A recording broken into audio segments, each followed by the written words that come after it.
emergency fund, but it's going to look a lot different than when you were working. I'll show you 5 ways emergency funds change as you enter retirement and how the wrong approach costs people hundreds of thousands of dollars. Hey, I'm Zach Lundak. I'm an hourly financial planner. Mistake number 1, thinking your emergency fund only needs to cover a few months of expenses. In retirement, instead of months, you might need 1 to 3 years of living expenses set aside in safe liquid assets. So why the shift? When you're working, you're converting your human capital into financial capital.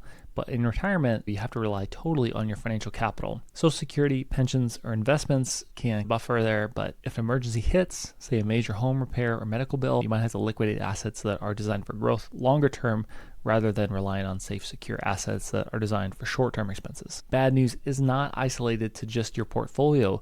There could be real-world threats that cause not only financial declines in your portfolio, but there could be things that are weighing on you emotionally as well. This makes it likelier that you will make a bad decision and sell when you don't want to, because it's natural to feel less certain about the future during these times. Calculate your annual expenses and then back out Social Security and pensions, then times it by 1 to 3 depending on how secure you want to feel, and that should be set aside in your emergency fund for retirement. You can build it up gradually if needed. It's helpful to visualize it as separate from your growth assets and your investment portfolio. Mistake number 2, leaving your emergency fund in a basic checking account. In retirement, your fund has got to be a lot bigger, tens, perhaps even hundreds of thousands of dollars. You can't afford to ignore the opportunity cost. That money needs to be working for you. Right now, high yield savings accounts are offering between 4 and 5%. Compare that to your checking account, it's likely less than 1%. It's a huge benefit to your bank if you don't take action on this. Even just a few $1,000s per year, while it might not sound like a ton,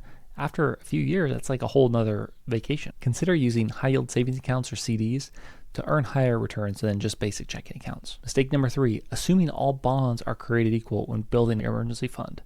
The bond market is massive, much larger than the stock market. It includes everything from ultra-safe government short-term bonds all the way on the other end of the spectrum to risky long-term corporate bonds issued by companies on shaky ground. In retirement, your emergency fund should prioritize safety and liquidity, not higher returns. And if you reach for extra yield, you could pay the price with downturns. I like to advise clients to avoid junk bonds when building their emergency fund. It sounds pretty straightforward, but it can be enticing given the extra yield over higher rated corporates or government bonds as well. Mistake number 4, not laddering or diversifying your emergency fund across different maturities and accounts. Putting everything in one account, like a single CD or a bank account, can lead to penalties for early withdrawal. Don't exceeding FDIC limits. It's probably worth having a couple of accounts.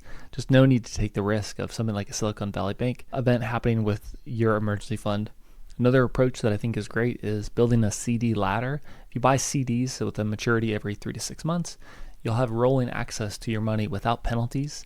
In fact, there's a great video about doing this with tips bonds by YouTuber Berger that I'll link in the description below. Mistake number 5, overlooking tax implications and withdrawal rules for an emergency fund.